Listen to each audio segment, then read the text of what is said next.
This week, the Senate will fulfill one of our most important responsibilities: advice and consent for a nominee to the Supreme Court.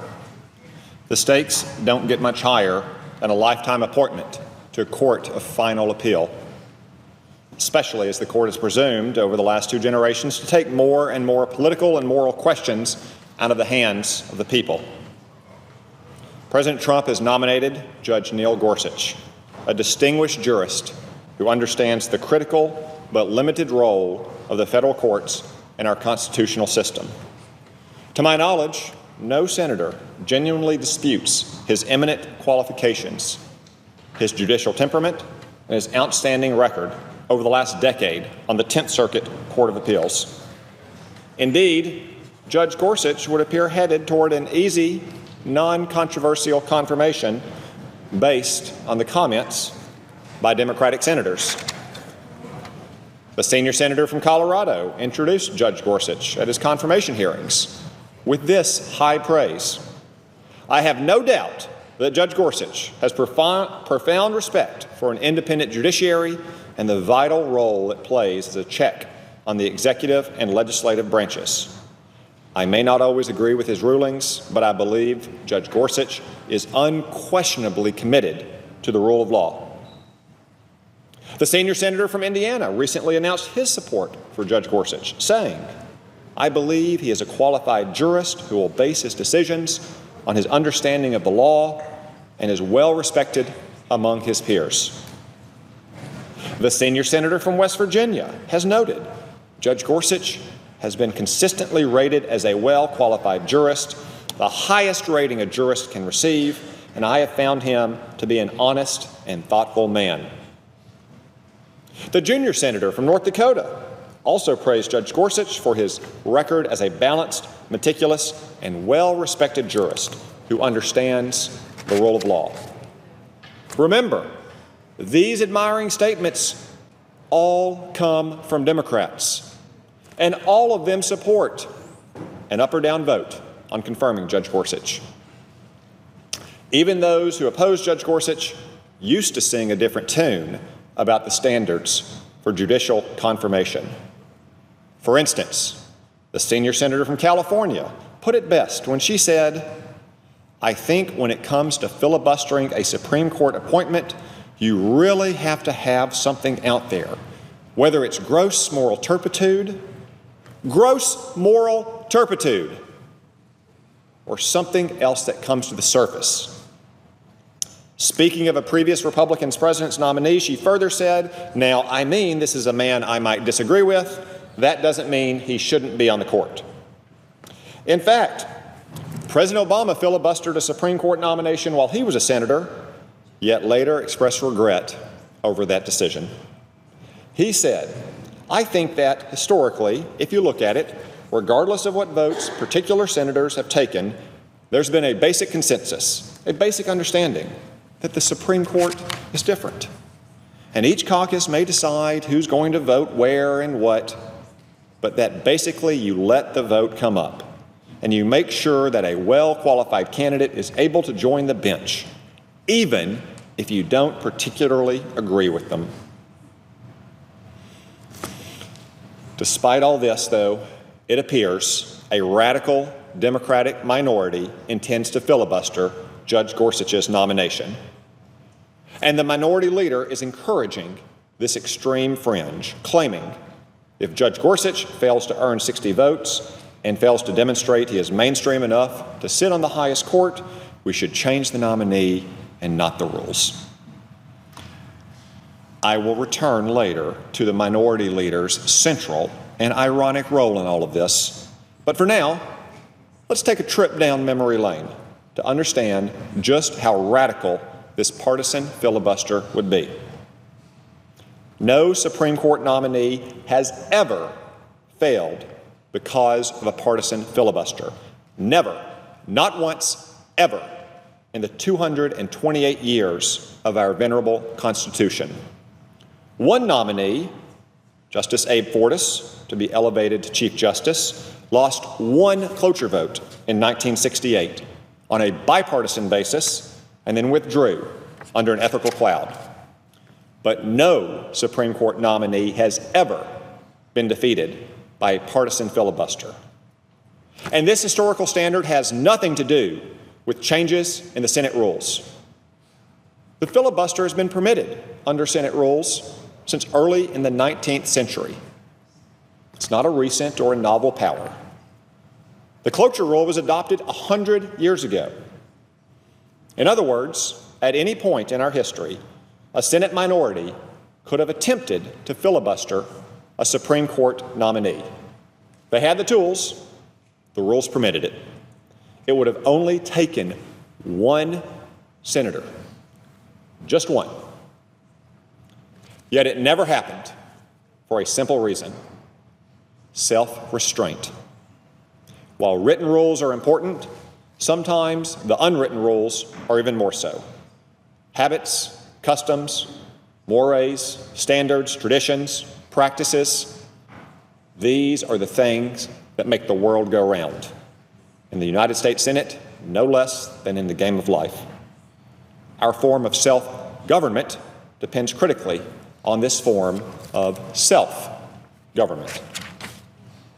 Let's reconsider some recent nominees in light of these facts. Justice Clarence Thomas was probably the most controversial nomination in my lifetime, perhaps ever. He was the subject of a vicious campaign of lies and partisan smears, a high-tech lynching, in his words. He was confirmed in 1991 by a bare majority of 52 to 48. Yet Justice Thomas did not face a filibuster. Not a single senator tried to block an up or down vote on his nomination. Not Joe Biden, not Ted Kennedy, not Robert Byrd, not John Kerry, not one. Why? Any one senator could have demanded a cloture vote, could have insisted upon the so-called 60-vote standard, and perhaps defeated Justice Thomas's nomination. But they didn't, because they respected 2 centuries of Senate tradition and custom. Likewise with Justice Sam Alito, whose nomination unquestionably shifted the court's balance to the right in 2006. He too received fewer than 60 votes for confirmation, 58 to be exact. But he received 72 votes for cloture. Here again, a large bipartisan majority upheld the Senate tradition and custom against partisan filibusters of Supreme Court nominees. Even Judge Robert Bork, whose name is now used as a verb to mean unfair partisan treatment of a judicial nominee, received an up or down vote in 1987. Yes, Judge Bork, who only received 42 votes for confirmation, didn't face a partisan filibuster. But let's not stop with Supreme Court nominations. Let's also consider other kinds of nominations so we can understand just how radical is the Democratic minority's position. To this day, there has never been a cabinet nominee defeated by a partisan filibuster. Never, not once, ever in 228 years of Senate history. And to this day, there has never been a trial court nominee defeated by a partisan filibuster. Never, not once, ever in 228 years of Senate history. And until 2003, just 14 years ago, there had never been an appellate court nominee defeated by a partisan filibuster. That's just how strong the custom against filibusters was. It had never successfully happened in 214 years. From our founding, through secession and civil war, through world wars, no matter how intense the feeling and how momentous the occasion, no matter how partisan the atmosphere, senators always exercised self-restraint and allowed up or down votes on nominees to the Supreme Court, the Court of Appeals, the trial court, and the cabinet. But that changed in 2003, thanks in no small part to the senior senator from New York, Chuck Schumer, now the minority leader. With the help of left-wing law professors, he convinced extremists in the Democratic caucus to filibuster President Bush's appellate court nominees. So, For the first time in more than 2 centuries of the United States Senate, a radical minority defeated nominations with a partisan filibuster. Why did the Senate start down this path? Some point to racial politics and Miguel Estrada, one of the most talented appellate litigators of his generation and President Bush's nominee to the D.C. Circuit.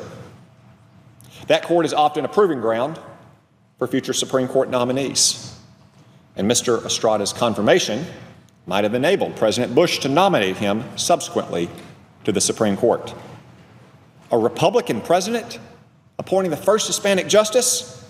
Well, surely the Democrats couldn't allow that. But whatever the reason, there can be no doubt that the minority leader set in motion a chain of events over the last 14 years and brought us to the point he claims to deplore today. So the Democrats can spare me any hand-wringing about Senate traditions and customs. The minority leader and like-minded extremists in the Democratic caucus can also spare us their exaggerated claims of Republican obstruction of President Obama's judicial nominees. The Democrats, after all, were the ones who broke a 214-year-old tradition, specifically to obstruct 10 of President Bush's nominees. Of course, the Republicans followed suit, though I'd note they filibustered fewer judges over more years spent in the minority. Put simply, the Democrats broke one of the Senate's oldest customs in 2003 so they could filibuster Republican judges. And they subsequently filibustered more judges than did the Republicans. So it should come as no surprise that the Democrats took an even more radical step in 2013 when they used the so-called nuclear option to eliminate the filibuster for executive branch, trial court, and appellate court nominations.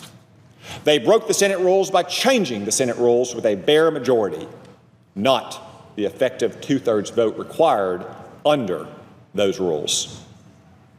The radical Democrats will accept no constraints on their will to power when in power, whatever it takes to pack the courts with liberal extremists or block eminently qualified Republican nominees is exactly what they'll do.